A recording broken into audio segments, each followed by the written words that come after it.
नमस्कार दोस्तों, कैसे हैं आप लोग। उम्मीद करता हूं आप लोग स्वस्थ होंगे। फ्रेंड्स, आज का जो हमारा टॉपिक है राजनीति का अपराधीकरण और अपराध का राजनीतिकरण। जो आए दिन पिछले चुनाव से लेकर के वर्तमान में जितने सारे चुनाव हो रहे हैं, चाहे वो विधानसभा का हो या लोकसभा का हो, अगर पिछले 4-5 चुनाव की अब आंकड़ा निकाल कर देखें तो इनकी संख्या दिन प्रतिदिन बढ़ती जा रही है, जो कहीं ना कहीं समाज के लिए एक घातक है। समाज में एक दौर हुआ करता था जब महात्मा गांधी, जेपी, लाल बहादुर शास्त्री, केटी हुआ करते थे। उन्होंने जो राजनीति का एक पैमाना सेट किया था, उनकी जो सादगी जीवन थी, उच्च विचार, संयम, ये सब कहीं ना कहीं वर्तमान में ये लुप्त हो चुके हैं। जो राजनीति में कहीं नहीं आपको ये दिखेंगे। राजनीति जो है वो समाज की सेवा के लिए, ना कि अपने जेब भरने के लिए। परंतु वर्तमान में राजनीति है वो अपने फायदे के लिए हो गया। समाज सेवा से राजनीति का कोई सरोकार वर्तमान में नहीं है। चाहे आप एक पंचायती राज व्यवस्था से लेके लोकल बॉडी से लेके ऊपर तक देखिए, कहीं ना कहीं सब जगह आपको भ्रष्टाचार की संलिप्तता है। वो दिन प्रतिदिन रेशियो बढ़ती जा रही है, चाहे वो किसी भी सरकार की रही हो। पिछले सरकार की बात कर लीजिए, यूपीए चाहे एनडीए, इसकी जनसंख्या में कमी नहीं आई है। जो उसकी रेट है भ्रष्टाचार की, वो आए दिन बढ़ रही है। इस पे सोचने वाली बात है। जब आप इलेक्शन, जब भी बिहार में इलेक्शन है, प्रथम चरण में चुनाव में लगभग जो 1300 कैंडिडेट खड़े हैं, उनमें अगर आपराधिक पृष्ठभूमि देखा जाए तो 32% लोग वो खड़े हैं जिनकी आपराधिक पृष्ठभूमि है, और 27% वो व्यक्ति हैं जिन पे संगीन आरोप है कि ये संलिप्तता पाए गए हैं।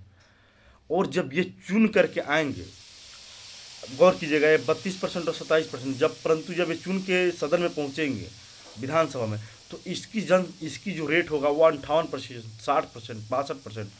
कमोबेश जितने सारे 28 राज्य, 3 केंद्र शासित प्रदेश है, सबका कमोबेश यही आंकड़ा है। सबकी जो राजनीति का प्राधिकरण है, लगभग अपराध की जनसंख्या रेट लगभग 50%, 60%, लगभग हर एक विधानसभा की बात है। चाहे आप लोकसभा की बात कर लीजिए, वहाँ भी लगभग 45 से 48, 44, 50%। चाहे आप 2009 का इलेक्शन देख लीजिए, 14 का इलेक्शन देखिए, 19 का देखिए, 24 का देखिए, उससे पहले भी जाकर देखिए। हाँ, पहले कम हुआ करता था इसका रेट, 35%, 30%। लेकिन दिन प्रतिदिन जितने सारे आम चुनाव हुए हैं, इसकी जो आपराधिक छवि की लोग जीत कर आना, कहीं ना कहीं क्षमता का प्रदर्शन। जो जब नेताओं की काफिला चलता है किलो दर किलोमीटर, जो उनकी गाड़ियों का काफिला होता है, जिनमें महंगी गाड़ियाँ 50-100 लग्जरी गाड़ियों का सम्मिलित होता है, कहीं ना कहीं अब जो राजनीति है समाज के लिए नहीं बचा है। राजनीति एक लूट का जरिया बन चुका है, क्योंकि जो व्यक्ति इन्वेस्ट करेगा वो रिटर्न ऑन इन्वेस्टमेंट भी तो चाहिए। अगर इलेक्शन में वो 50 करोड़ 100 करोड़ खर्च कर रहा है, तो फिर अब तक जब तक वो कमाएगा नहीं, तब तक समाज सेवा किस प्रकार का हुआ। सोचने वाली बात है, निंदनीय है और दयनीय है। इसका जिम्मेदार कोई नहीं, इसका जिम्मेदार खुद है भारतीय जनता है, बिहार की जनता है, पूरी की पूरी समाज इसके लिए जिम्मेदार है। अगर आप बिहार का इलेक्शन है उठा कर देखिए, कितने परसेंट कैंडिडेट हैं जो पीएचडी स्कॉलर है, कई सारे बुक लिख रखे हैं, सोशल एक्टिविस्ट है, इन्वायरमेंटल एक्टिविस्ट है, इन्वायरमेंट के बारे में उनकी राय विचार सुनिए। कितने परसेंट लोग हैं जो बिहार में 243 सीटों पे कैंडिडेट उतारे हैं। थोड़ा बहुत प्रशांत किशोर ने जो एजुकेशनल बैकग्राउंड है, चाहे एमडी हो, चाहे किसी सिन्हा जी हो, चाहे कुछ इस प्रकार के, उन्होंने 10-20 जो भी कैंडिडेट उतारे हैं, उनके लिए वो सराहनीय कदम है, वो नया कदम है। उन जैसे लोगों का भारतीय राजनीति में एकदम बिल्कुल मोस्ट वेलकम है, स्वागत है। वैसे लोग आए, पूरी भारतीय राजनीति उनका स्वागत करता है। पर देखने वाली बात होगी कि बिहार की जनता किस प्रकार के कैंडिडेट को जिता रही है। जहाँ तक हमारी समझ है, बिहार की जनता कमोबेश जो पिछले बार का चुनाव रहा है, 10% उसी में आप इधर उधर कीजिए, चुनाव का नतीजा वहीं रहने वाला है। एकदम से आप सोचिएगा कि बिल्कुल प्रशांत किशोर को 160 वोट सीट आ जाए, बिल्कुल ये असंभव है। क्योंकि बिहार की जनता उस प्रकार की नहीं है कि एकदम बिल्कुल जात पात से छोड़ करके अपने बच्चों के लिए, अपने भविष्य के लिए, राष्ट्र का निर्माण के लिए, बिहार की जनता के लिए, माइग्रेशन के लिए, बेरोजगारी के लिए, महिला शिक्षा के लिए, वुमेन एम्पावरमेंट के लिए, एजुकेशनल इंफ्रास्ट्रक्चर के लिए वोट करें।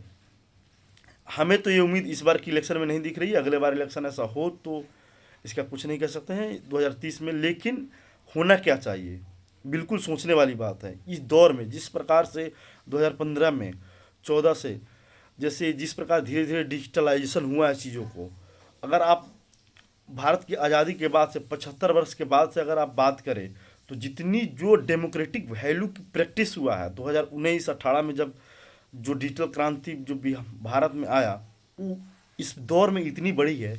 किसी भी चीज़ को, अपने बातों को सोशल मीडिया के माध्यम से कोई भी व्यक्ति, अगर वो मीडिया का माध्यम नहीं भी है, मीडिया का फोर्थ पिलर नहीं भी है, तो अपने बातों को सर रख सकता है जनता के बीच में।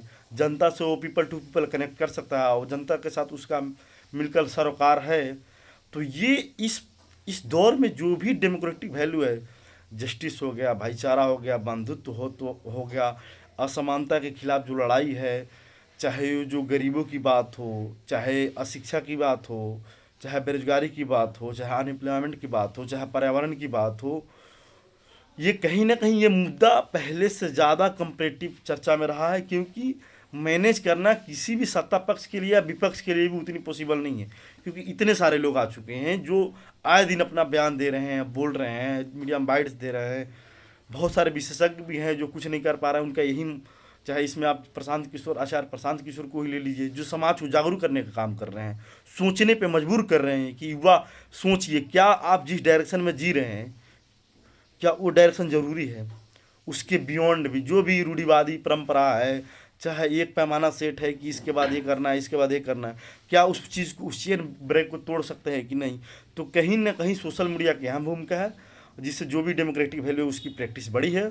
हम उम्मीद करते हैं कि आए दिन इसकी प्रैक्टिस में इजाफा होगी और भारत की जनता, भारत की नागरिक की बात को समझे, जात पात, भाई भाईचारावाद से ऊपर उठ करके वोट करिए। आप लोग बिल्कुल देखिए कि जो भी आपके सामने कैंडिडेट है उनकी छवि क्या है, जो भी शॉर्ट लिस्ट कीजिए और एकदम से भारी बहुमत से उनको विजय बनाए। चाहे कोई भी कैंडिडेट हो, चाहे वो निर्दलीय हो, सत्ता पक्ष के हो, विपक्ष में हो, 5 साल आपके साथ आपके फील्ड में आया है कि नहीं, आपके दुख सुख में सम्मिलित है कि नहीं, आपकी जो प्रॉब्लम है, अगर वो कुर्सी पे नहीं भी बैठा है तो उसको उठा रहा है कि नहीं। अगर इतनी चीज़ों को कोई फिल कर रहा है, कोई भी कैंडिडेट हो, तो बिल्कुल आप लोग कैंडिडेट को जिताइए। अच्छे लोग सत्ता में जाना चाहिए चुन करके विधानसभा में, जो आपकी नीति का निर्माण करेंगे। एडमिनिस्ट्रेटिव केवल उसको इम्प्लीमेंटेशन का काम करता है। तो फ्रेंड, इसी के साथ अपनी वाणी को विराम देते हैं। पूरा समय अपना देने के लिए थैंक यू, धन्यवाद।